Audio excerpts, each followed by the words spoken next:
Hi guys, and welcome to the 18th episode of Dreamers and Doers. And today I'm with my mate Paddy, great dancer. Nice.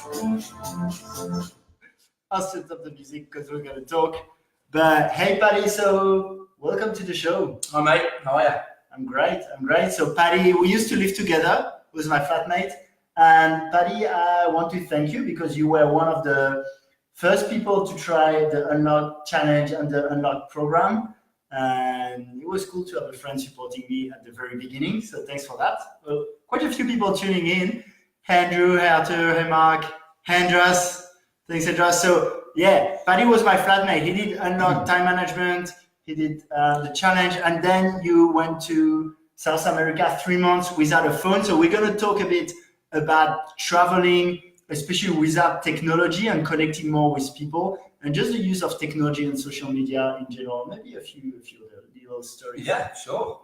And firstly, thank you very much for inviting me on. I've definitely watched a few of your podcasts, and it's great. And what you're doing and what you're building is awesome. So really, really proud and honoured to be on it. So, thanks, Paddy. Thank you, mate. I usually end with a hug, but let's start. All right, let's start with a hug, mate. Yeah. No, it's good to see you. So yeah, let's jump into it. And yeah, so why? Okay, so you traveled without a phone. Yeah. And it's funny because there was smartphones are like 10 years old, but people can't imagine their lives without it. Why did you want to travel without a phone?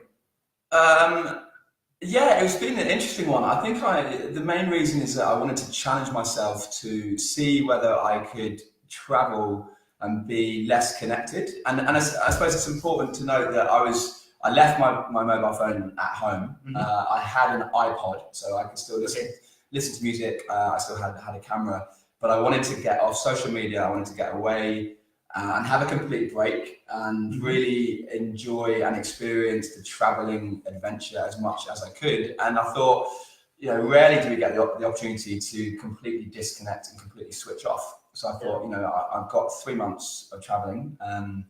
Why not leave my mobile phone in a drawer and see how I go? Yeah, that's really cool. And I had this a year ago. I did 10 days with no connection. Really, really helped. Yeah.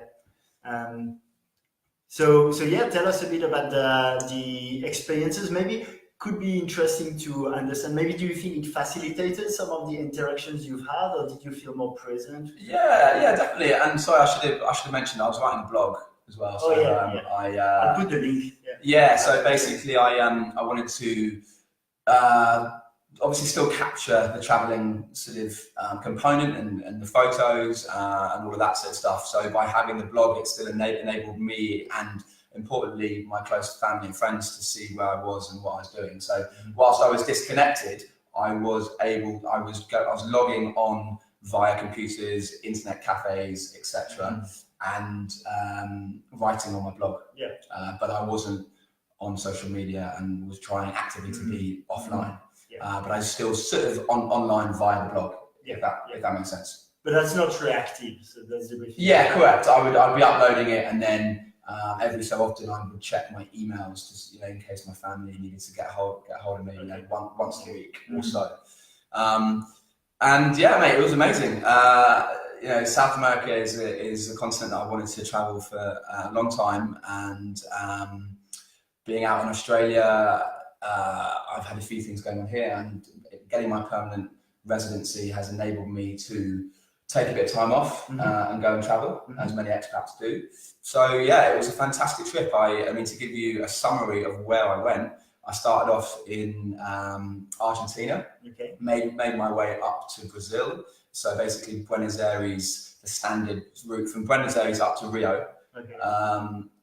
And then I flew back down to Argentina and made my way west across Argentina into Chile, up Chile into Bolivia, across to Peru. Then I flew to Panama, and then I got a boat to Colombia, and then made my way down Colombia. All of this in 3 months. Yeah. And so do you have great interactions you want to share with us? Yeah. I mean, I when you travel on your own, as I'm sure many people, or Well, that's one thing already. I hadn't traveled on my own. I mean, well, the first time I did it was 6 months ago. It was amazing, but I've never done it. So yeah, it's how about traveling on your own? It's cool. It's definitely different, and I think when you travel on your own, you're never really on your own. And there is that sort of classic backpacking style traveler where you stay in hostels or you're doing tour groups and you're meeting people as you go. I guess the main benefit of traveling on your own is that you have the freedom to decide whatever you want to do, when you want to do it, how you do it.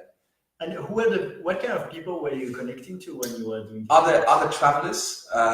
So people that were doing the same route as me, couples, people that had taken career breaks. You had gap year people just left school. So very different kind of people. A real mix. I think that's what I like. Yeah, when I was in Bali, the same. You meet very different people. Yeah, it was a really broad spectrum of, from 18-year-olds who just left school to I met a 52-year-old ex-English teacher who wanted to have a break after his divorce. So you've got the two ends of the spectrum, and you're so open to meeting them and to traveling with them and sharing experiences, which is pretty cool. And do you feel you've learned a lot from these interactions? Yes. Yeah. Yes, I mean, look, I'm 31. I've got a good group of mates. I'm pretty secure in what I like doing. Hey, So, Stu. You know Stu. Oh, Stu, please. How you doing, mate? Ask your questions, guys. Yeah, Stu, ask me a question. So basically, you meet all sorts, and what did I learn from it? I think you just become more sure of what you like and what you like doing, and traveling just definitely heightens that. Yeah, in terms of I like to do certain things with my time, and when you go away, you sort of realise they're the things that you want to do. Traveling, sport, socializing, keeping fit, all those kind of things, because you have time to reflect on your life when you're on a long bus journey or you have a few days on your own.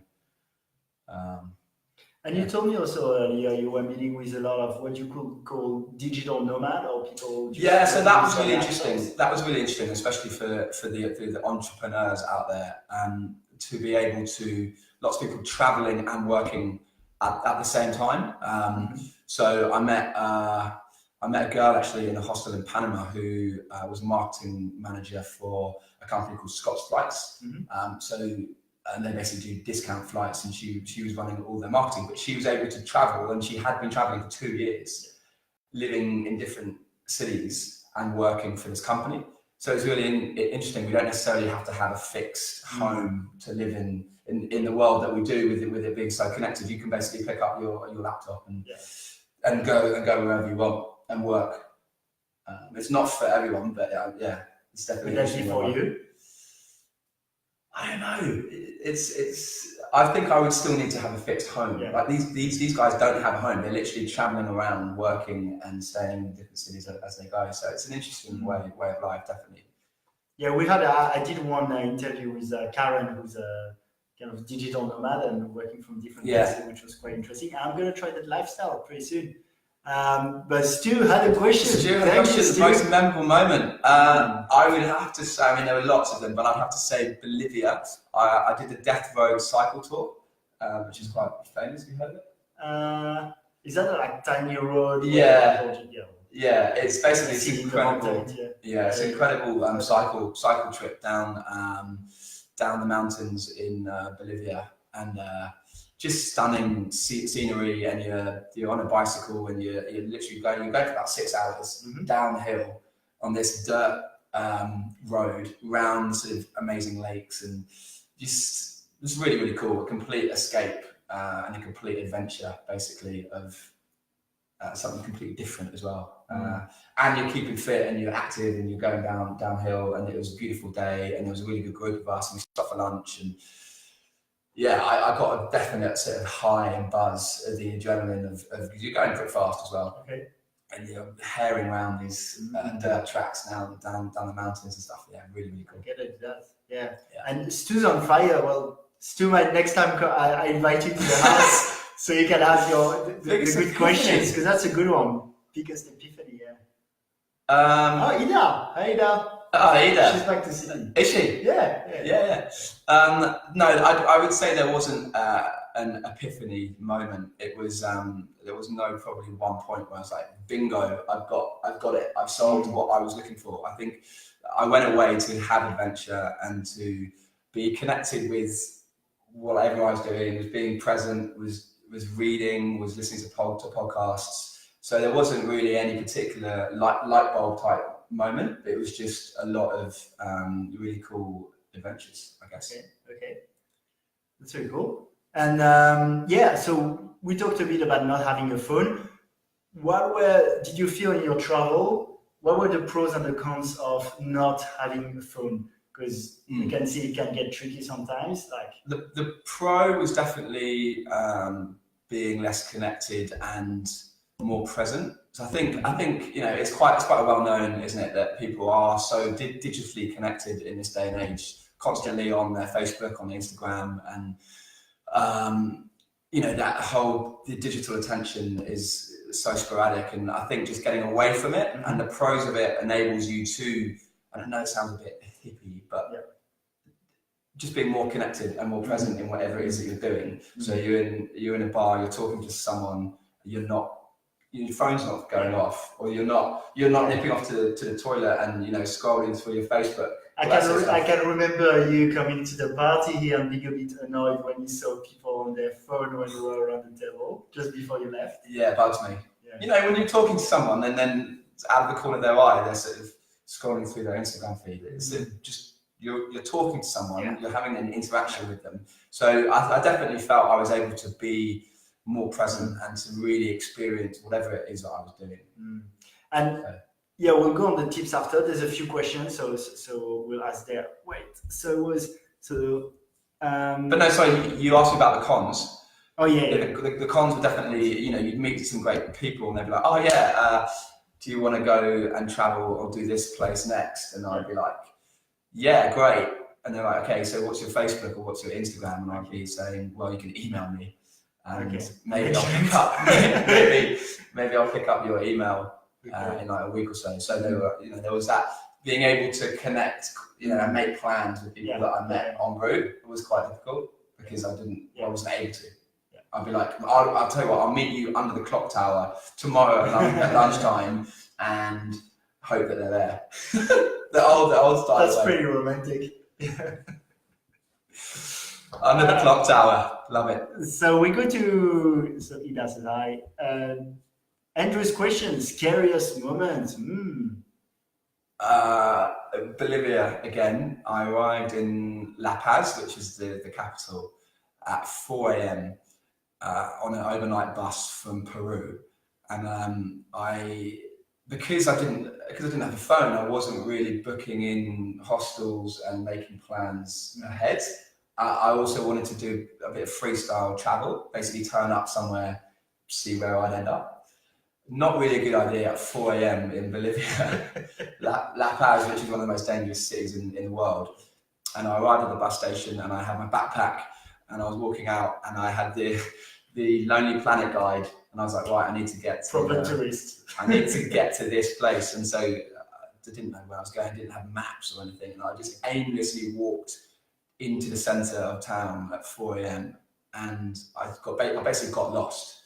And I suddenly thought to myself, I am absolute walking target here. I mean, what am I doing?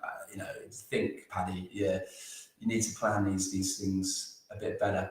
Luckily, I was fine. I basically doubled back. There was a policeman, I think, and I was like, mate, can you direct me to this hostel? And he didn't obviously understand the Spanish, but got me into a taxi and then I got there. But I think I was a bit too confident at that point. Something could have gone wrong. Luckily, it didn't, but I could have easily been absolutely jacked there and had everything taken. And no one would know. Terrifying story. Sorry, it's not really, is it? It's like you're waiting to see. So nothing happened, but I said it was scary time. And the best place to eat for food? Best place to eat, the Argentinian steaks. Argentinian steaks and red wine. They do that very well. Yeah. It's too bad I'm vegan now. Vegan, yeah. Unlockt vegan, man. You still appreciate I would still have a steak if I went to Argentina. The Argentinian famous steaks, recommend it. Cool, guy. Keep asking questions if you wanna keep asking questions. That'd be awesome. And actually, Andrew, member of Unlocked, Paddy is joining tonight. Unlocked as a member too. Am I? So yeah, well, I think so. Yeah. Oh yeah, he is. Nice. And the first question: how you're going to integrate? Yeah, because like, mate, it's nice. You're on holiday. That's cool. No phone, traveling.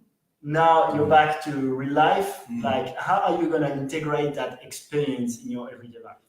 Well, I've already made one pretty big change, and that's deactivating my Facebook account.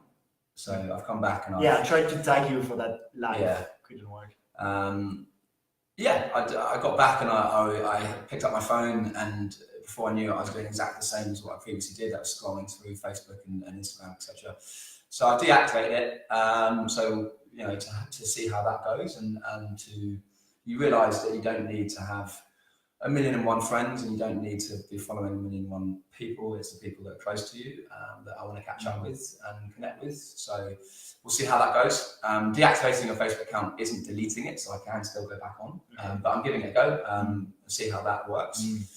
Yeah, it's been a bit strange being back into reality and getting back on this sort of real life world. You do realise that travelling is a very fortunate pastime that not everyone can do. It's very much it was a privilege to be able to go and travel. So now, just do perhaps things a bit differently. I'm in 3 days in, so we'll see. Yeah. And what are you going to do now? Like probably looking for jobs now in Sydney. I'm going to something jobs. I'll probably join you and grow the Unlockt business. Nice, mate. Yeah. You hiring? I'm kidding. Yeah. That's done deal. Well, there's already someone. There's always been Morgan. It's Morgan in the Unlocked. Yeah. She's already helping me a lot. Actually, amazing ebooks. You should have received it today in your email.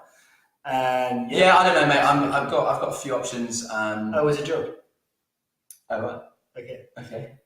I'm kidding. But go for it. Yeah, I've got a few options, so we'll see. Okay. We'll see where I go, but yeah. I'd like to talk about, do you have, so we talk about disconnecting a bit, and you talked about having an iPod instead of an iPhone to avoid these temptations. Yeah. Removing Facebook totally, and even sometimes just from your phone. Do you have other tips for people who feel they're spending a little bit too much time on their phone or social media? There's just a few basic things you can do, I guess. Allowing yourself not to, for example, every morning before you wake up, don't instantly pick up your phone. Perhaps you can have your phone in another room, have an alarm clock, and so when you wake up in the morning, the first thing you're doing is not, scrolling through. Great tip. Yeah. Easier said than done, I know, but it's a little thing to do. Also, just going for a walk without your phone, just going for a coffee without your phone when you go and meet someone. Just being aware, really, that we are so connected, and I'm not basically sitting here saying that no one should have a mobile phone and we should all delete our Facebook accounts. That's not what I'm saying. I'm saying it's just being aware of the addiction that is out there, and just the little things that you can do to become more present. Other things is just limiting the time that you spend on it. Deleting maybe the app from your phone, so you can still have your Facebook and just have it through your computer or your Instagram. You Google all sorts of sites, those little tips and little things that you can do to just become a little bit less connected, or at least being aware that there is a problem of the over connectivity. Those are all really good tips, and I try just to have even the phone not next to my bed and somewhere else, so I don't grab it, and to try to do this rule 30 minutes before going to bed. That's a good one. At the end of my morning routine, it's like I do my meditation, my sport, plan my day, have my breakfast, and then you go into that's ideally then sometimes. I had interesting one because I remember like I like to put people out of their comfort zone. Yeah. But like you put me out of my comfort zone once, but a few times in general. Yeah, because I find that you speak quite easily to people, and we went to that speed dating thing. Yeah, that's great. So I wanted to ask you, how is it like if you want to talk about it to travel when you're single and it's been the life of trying to connect with your soulmate. Yeah, the dating thing, and I wrote about it because Paddy is also an entrepreneur. He has built that company that's called CD Soiree. That you want to talk about? Well, I guess it's a group dating matchmaking company. We matchmake groups of friends, girls and guys for dinner. Yeah. So connecting is quite important. Yeah. Connecting humans. Yeah, basically, and the human connection side of it rather than the online dating apps per se. But to answer your question, traveling as a single guy and the dating stuff, it was definitely interesting. I definitely met some really cool people as I went around. I don't know how much we want to share on a Facebook Live podcast, but there were certainly some encounters, and I mean, I think when you travel, you're quite a free spirit, and yes, you're meeting people, and there are a few nights out and various things. So perhaps one to take offline to carry on. But no, it was good for that as well in terms of meeting. And I think we discussed a bit earlier also how interesting it is to meet people who have different views of what life is and success. Yeah, that was interesting. I was quite keen to understand from people what success meant to them. And I think, a good life. And how they judged it, because when you travel, often people they're not in their corporate jobs. They're doing this and a lot of self reflection. So I asked that. I asked questions around what people valued success or saw success as, and it was interesting. A lot of varying degrees and people being connected to family. I found that was quite a big one. Successful and happy meant that you were at peace with your family and friends, and you felt secure with them. It was interesting to learn about that. And you want to tell people the fisherman story that you told me earlier? That was a really good one.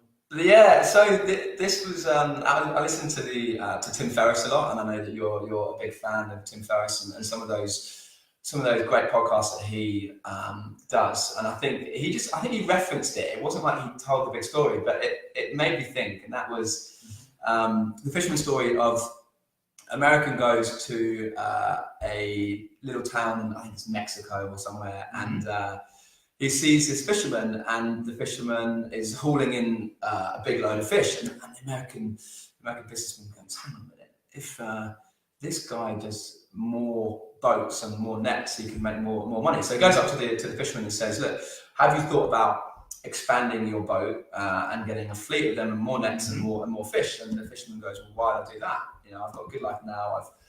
I only fish a few hours a day, and I spend time with my family and relax on the weekends. And the American businessman goes, yeah, but then if you expand your fleet, then you can potentially move to the US and you can expand and have a fleet there. And I'm probably butchering this story anyway. But then the fisherman goes, well, why do I do that? And he goes, well, then you could build up your wealth, and you could maybe sell your fisherman business for millions of dollars. Fisherman goes, yeah, but why do I do that? And he goes, well, then you can retire to a little fisherman village, and you can only fish for a few hours a day, and you can spend more time with your wife and family. Shit, that's what I'm doing. So I'm doing that already. So yeah, I don't know. It's just what the cycle of success means. You basically work really hard to then retire and live the life that you might already have. So yeah, it's a really interesting story. And to me, that doesn't mean there's one way that's right or wrong. It's just a way to have perspective and think about what you're doing and why you want to do it. So, for example, I know I'm pretty high achiever. I used to be high achiever without really a reason, because I was pushed do it. I reflected. I had a bit of more of a hippie face, and then got back to no. Actually, that comes from me. I want to be achiever for this purpose that I really go after. Yeah. I think both are fine. Like some people have done like this kind of work and ended up being like, well, I just want to surf and have good coffee and stuff, and that's there's no right answer. Yeah, and but it's good to know why you're doing what you're doing. Yeah, and that's fine as well. And I think we get wrapped up in trying to achieve so much, and we often compare ourselves with others. You see on LinkedIn and people doing really well, and you get caught up in it. But you sort of realise, well, what makes you happy? And focus on that really. And again, that sounds a bit hippie and easy probably for me to say, the traveller guide coming back, but yeah, it's setting goals and realizing that you don't have to achieve massive things in life to be happy and content with what you have. You're gonna love the happiness program, mate. Can't wait, mate. Sign me up. Nice. Guys, if you have questions, go for it now because we're going to finish now. Did you have anything, any other highlights from your? No, I think again, I just want to say a massive thanks to you for what you're doing with the Unlocked program. I think you can tell people are tuning in, and you've got a good following. And from where it was when I left a few months ago, it's already come on so much and leaps and bounds. And yeah, I'm really proud of what you're doing. This is really cool, and I hope it continues to grow because what you're doing is so great. I think, and yeah, keep up.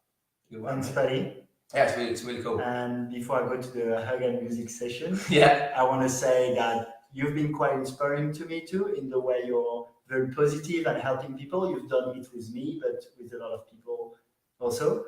And what I'm doing now, I'm trying to get the best of what I find in people. And for you, the fact that that genuine kindness, and also the fact that you go easily out of your comfort zone, which I found like speaking to people quite easily and being very open like this was a real inspiration for me.